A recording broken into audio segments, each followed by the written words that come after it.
Now, how's everybody doing in here? I'm not convinced that y'all are doing so well. How's everybody doing in here? Holy cow. Listen, how do y'all like our choice for lieutenant governor? Let me tell you, Chris is, you can see why we made that choice. Chris King is a man of integrity. Chris King is a hard-working fella. Chris King is a family man in addition to being a businessman. And ladies and gentlemen, with your help, Chris King will be the next great lieutenant governor of the great state of Florida. That's right. Listen, I'm blown away. I am overwhelmingly humbled by this room, by this campaign, and by what we are going to do a short 59 days from now when we flip this state. When we flip this state back into the hands of everyday working people again, and I believe we're gonna do it. I believe we're gonna do it. Ladies and gentlemen, I can't help but give a heartfelt thank you, not only to my new Lieutenant Governor, Chris King, but to Senator Nelson, who we have got to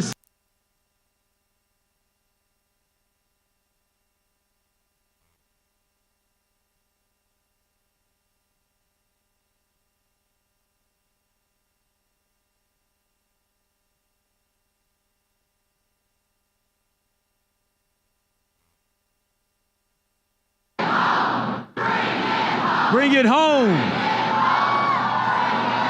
Let's bring it home. I want to thank our Congresswoman from this distinguished area, Congresswoman Val Demings. I want to thank Congressman Darren Soto. Darren. I want to thank our nominee for Attorney General Sean Shaw in his absence. Y'all, I want to thank a man who knows how to count, the next CFO of this state, Jeremy Ring. Our next Agricultural Commissioner and Consumer Services Commissioner, Miss Nikki Freed. Y'all, you got to join me in giving it up for the greatest MC in all the land, who also happens to be a pretty dynamic Florida legislature, Representative Carlos Guillermo Smith.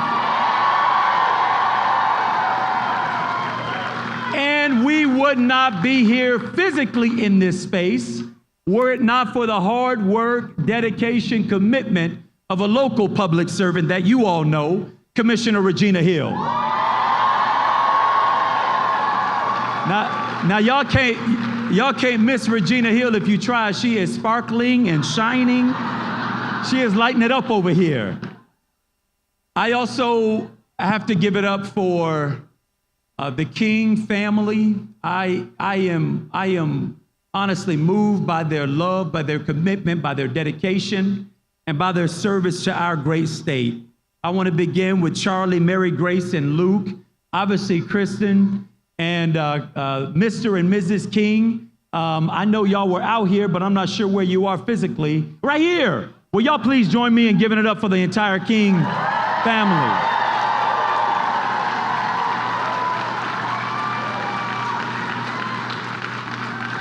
And I also have to thank the woman who allows this to be possible for me. First, the woman who's allowed this to be possible for me is my mama. Because, hey, Ma, I'm not a scientist, but y'all understand how that works, right? Thank you, Mother. I also want to thank the other woman who stands behind me, beside me, and in many days in front of me, leading me by my nose, a woman who is raising alongside me 3 amazing children in the form of Jackson, Caroline, and Davis, a woman who in her own right is an amazing professional. And y'all, if we do our job, she will make an amazing First Lady of the great state of Florida.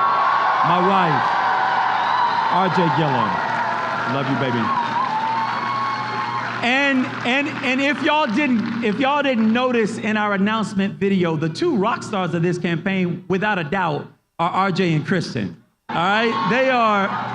They are wickedly smart, wickedly brilliant, and also wickedly funny.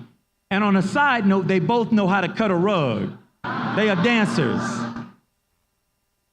And then I want to thank every last single one of you, those who are in this room, those who are on the other side of your Facebook and your Snapchat and your Instagram and your however form you're communicating out from today. Those are the individuals along with you that made this moment possible. Give it up for yourselves. Give it up for yourselves. Because of you, we did what many thought was impossible. I love you back. I mean that. We did what was said to be impossible. And we did it, y'all, not by shrinking from who we are, not by shying from what we believe, not by trying to be another person or another party, but by standing firmly in our truth and by talking to voters all across this state about who we are and the difference we want to make in the lives of everyday Floridians. Now, let me tell you a little bit about these everyday Floridians, because Chris and I consider ourselves just two among them. Y'all heard me along this trail talk about oftentimes my mother, who growing up was a school bus driver, and my daddy, who growing up was a construction worker. And I often said that when my daddy didn't have construction work to do, you would find him selling fruits or vegetables on the street corner. My mother, when Florida got rid of summer schools, became a presser in the dry cleaners up the street from where we lived. Between the two of them, they are the best example of hard work that I know to this day. Best example. Best example. Because they did what so many Floridians do every single day. They get up and they dress themselves. If they got children, they put them together and maybe get them on a school bus or walk them down the street to school. Or maybe if they're like me, you needed a couple of extra hands, so grandmama and my mother-in-law and others help to get things ready and prepared before they make their way off for the day. These are people who are just like you and me.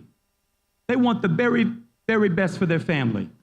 They want the very best for their children. And what our responsibility is, Florida, is to build a state that is deserving of their hard work, deserving of their investment, deserving of the untapped potential of the future of their children. Some of you all know the story of the Maasai. And if you don't, allow me a moment to tell you about it. The Maasai tribe is an East African village that was known over the arc of history for demonstrating excellence in all things. They were excellent hunters and gatherers. They were excellent warriors. They, on average, had an average height of 6'3". Imagine that, RJ. And they had a common greeting that they would extend between each other. No matter whether it was a woman encountering a family, a man encountering a family, they would exchange the same greeting. And it was simple, in my opinion, pretty profound. When they would encounter each other, they would simply ask, "And how are the children? And how are the children? And how are the children?" Because they are a society that recognizes that how well we are doing is very much so based on how well the children are set up to do. Right? Can you all imagine? Can you imagine? Can you imagine having a governor of this great state who makes decisions about this state and this state's future in the interest of setting it up better for our children, for the generation that comes after us? Well, y'all, that's what we're going to get when you elect Gillum King to be your next governor and lieutenant governor, because we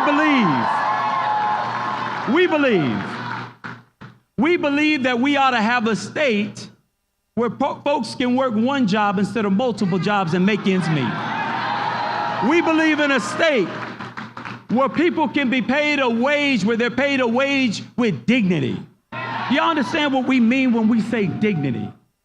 It means that not only do you earn a wage where you can maybe pay your bills at the end of the month, but maybe you're able to save up enough money and maybe take a weekend vacation once a year. That shouldn't be too much to ask in this great state of ours. I believe in a state where you have a governor who actually believes in science.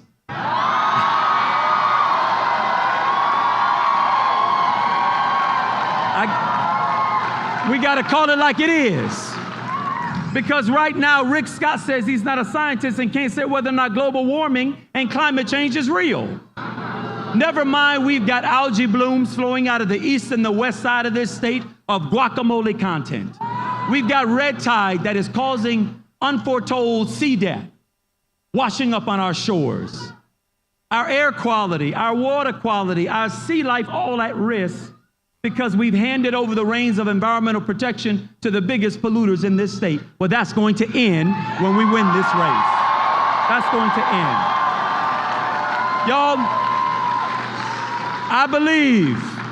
I believe in a state where we have a real criminal justice system that actually serves the purpose of restoring people, of restoring folks.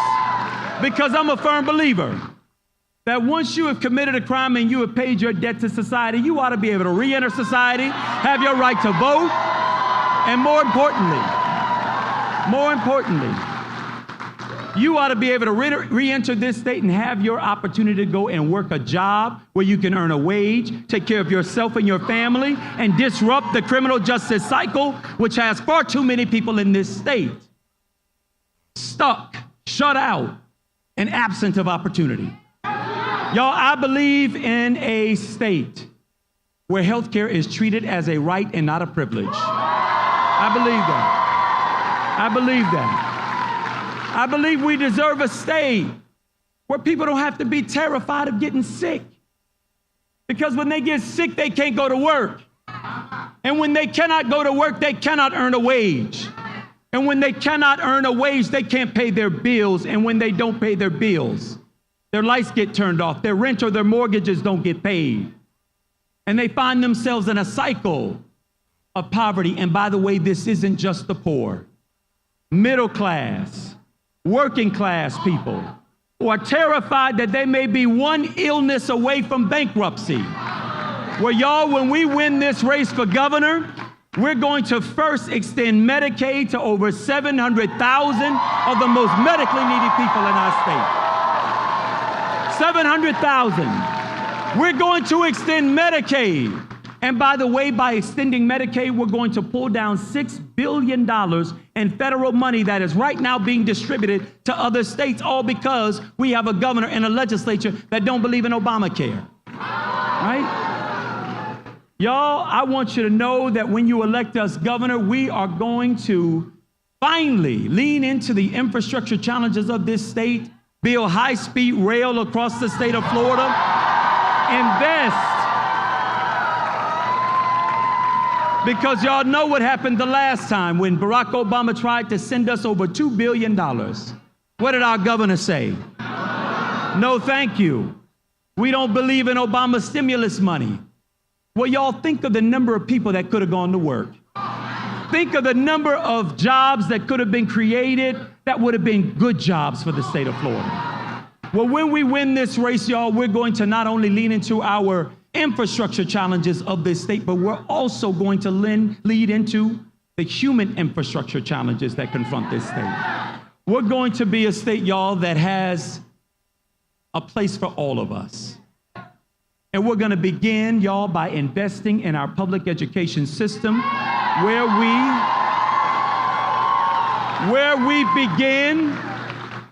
we begin by paying teachers what they are worth for doing the most difficult job that exists on earth. We're going to invest $1 billion into increasing teacher salaries and the salaries of our working professionals, because right now in the state of Florida, our average salary for teachers is the 45th lowest out of all 50 states. Now listen, if my grandmother were here, she would say, that's a crying shame. She would say it's a crying shame, y'all, because some shame is worth crying about. How we treat our children, how we treat our educators who, in my opinion, do some of the most difficult work that exists on earth. These are the people who are responsible outside of our households for the shaping, the molding, the inspiring, the cultivating, the encouraging of the minds of our most precious gifts, our children. And so we got to begin by honoring them. But there are a few other things that we're going to do. Because right now in the state of Florida, 40% of our kids are arriving at kindergarten not ready to learn. And that's why we're going to ensure that we equip all of our children. 0 to 5 is where it's at. Over 90% of brain development. Over 90% of brain development takes place between the ages of 0 and 5. And so what we're going to do is ensure that our kids get access to high quality early learning so that they're ready to learn when they get to kindergarten. Y'all, we're also going to get rid of this regime of high stakes testing, which doesn't tell us what our kids know.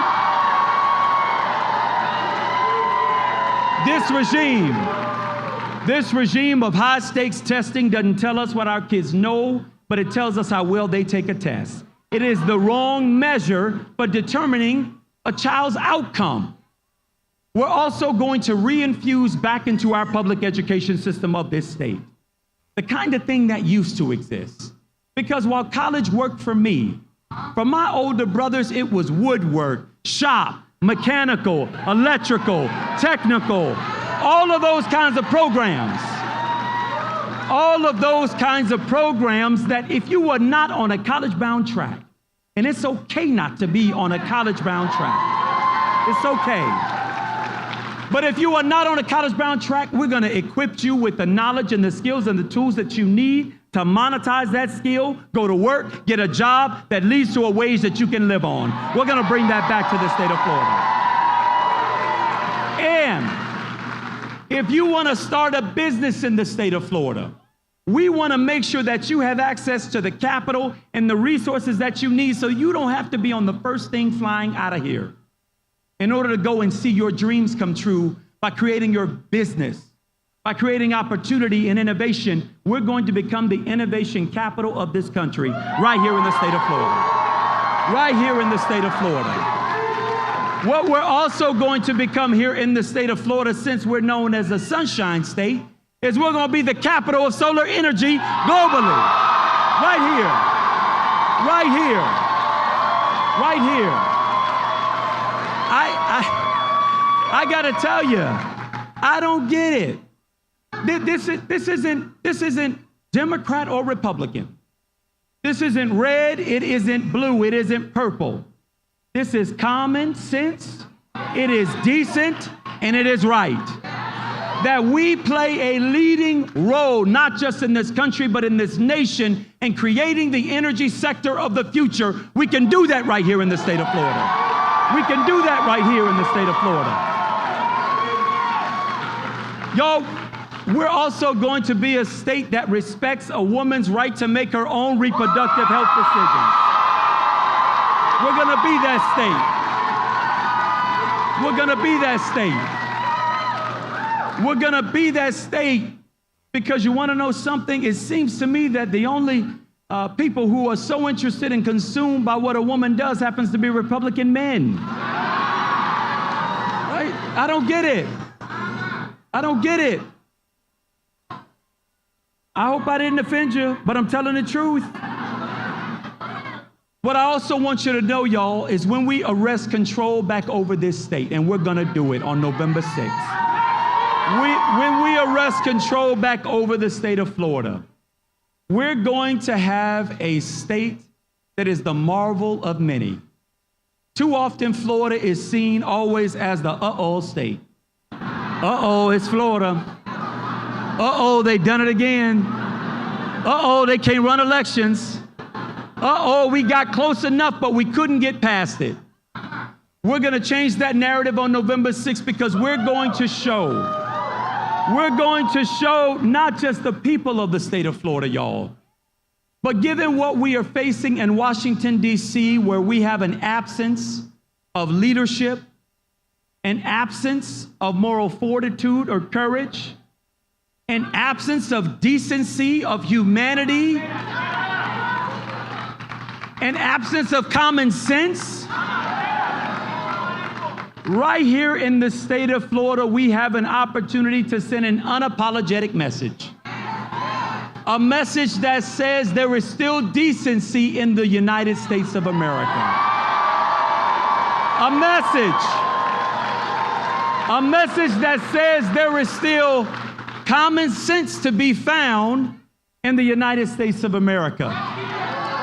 A message that says we don't separate children from their families just because of the color of their skin or the language they may speak. A United States that says we have respect for all God's people. Yellow, black, white, male, female, LGBT, those who have faith and those who have faith in something else. We're going to be a state that allows for all of us to see ourselves reflected. This ticket, the Gillum King ticket, is a ticket that I believe best reflects the everyday lived experiences of people in this state.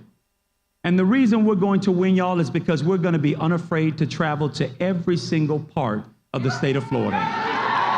In the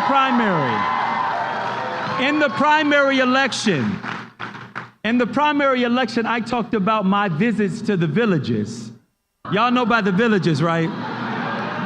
The villages is the most conservative voting precinct in the state of Florida. But we went to the villages, and I thought I was going there for a 50-person meet and greet. And I got there, y'all, and this room was teeming with over 500 retirees.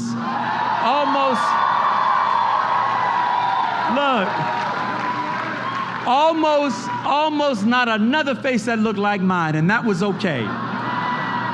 And I talked to them about my vision for the future of this state, about the North Star that we have for where we want to go as a people. And when I finished, this elderly white gentleman stood up and he said, "I believe Gillum ought to be the next governor." And he said, "I want to give you $20 to help you along your way." Y'all reacted the way I react. I'm like, this the villages. I know you got more than $20.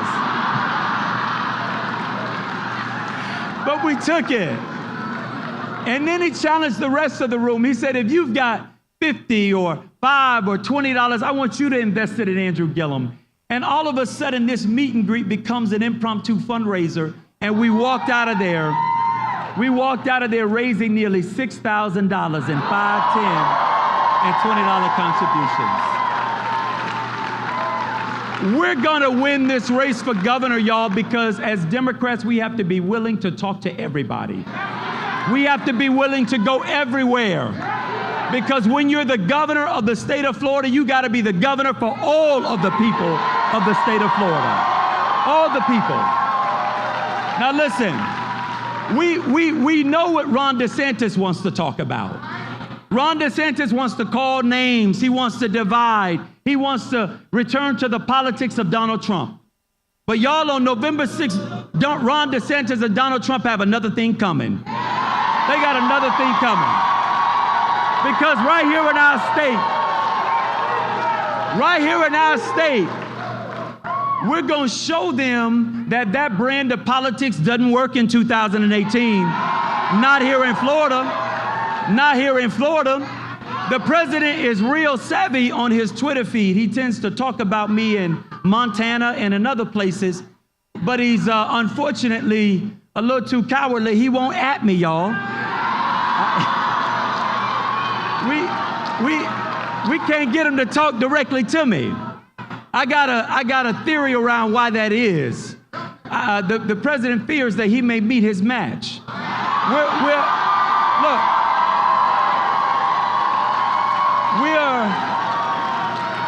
Let me tell you, we're not going to get in the gutter with these folks.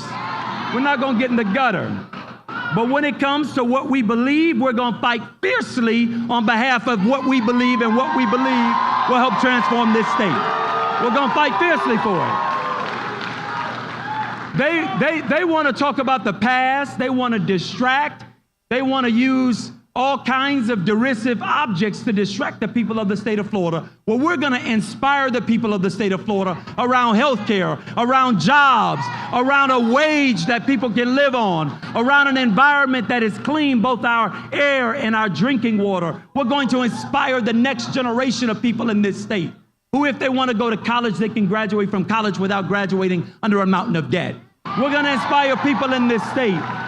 We're going to inspire people in this state that we have access to opportunity right here in the state of Florida. We're going to inspire people to choose us because we're going to be setting a new high bar for what it means to call this state home. We're going to turn from being a back-of-the-pack state to a leading state in every single category. On November 6th, y'all, we have an opportunity. And we don't want to squander that opportunity. But I want you to know this. Chris and I recognize that we can't get there by ourselves. We can't get there alone. We need you not only to pull out your phones and go to our site and sign up to volunteer, but we need you to sow a seed. We need you to deposit $5, $10, $20. Do like my mama does. She's on an auto deduct payment of $20 a month. All right? But you're going to have to accelerate it because we only got 2 months to do it in. But it's going to be the voices of everyday people who reclaim this state. I believe it in my core that the reason we're going to win this race is because we recognize what this race is about. While my name and Chris's name may be on the ballot, we want y'all to know that this is not about us. I learned that lesson very early on. I used to tell folks about my grandmother, Ella Baker Jackson, who growing up would have a daily ritual. Because my mama and daddy would have to get up so early in the morning to go to work, they would load us all in the car.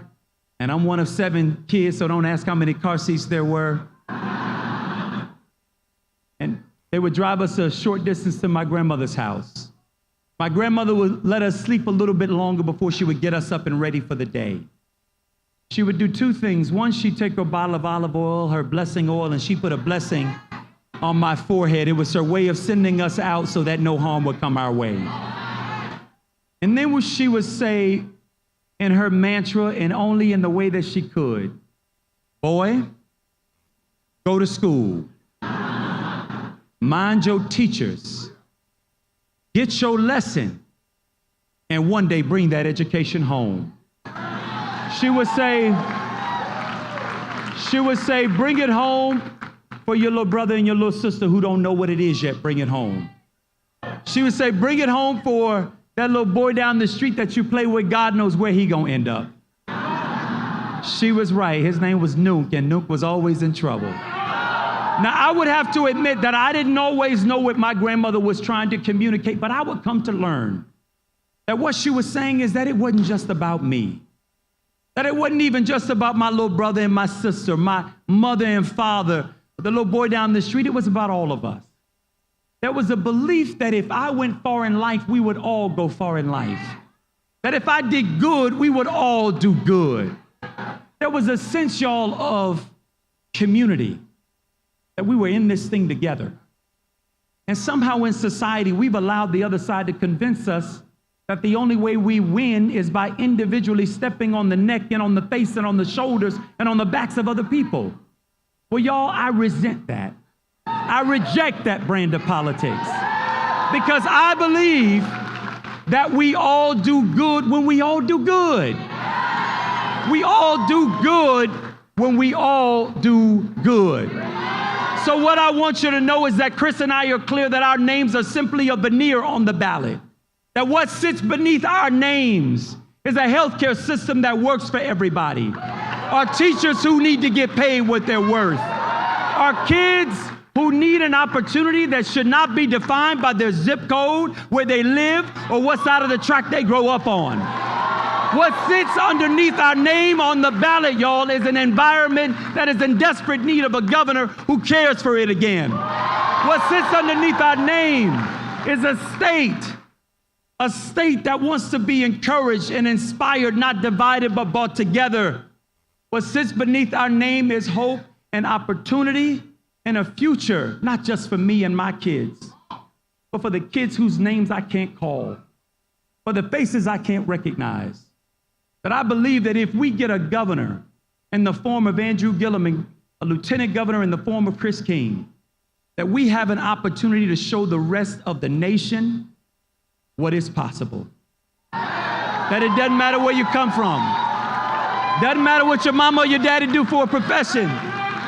Doesn't matter whether you started at the bottom, that any one of us, given the strength of our character and our hard work to make a difference, with hands to work with and feet to walk or move with a heart to care with, a brain to think with, that anything is possible.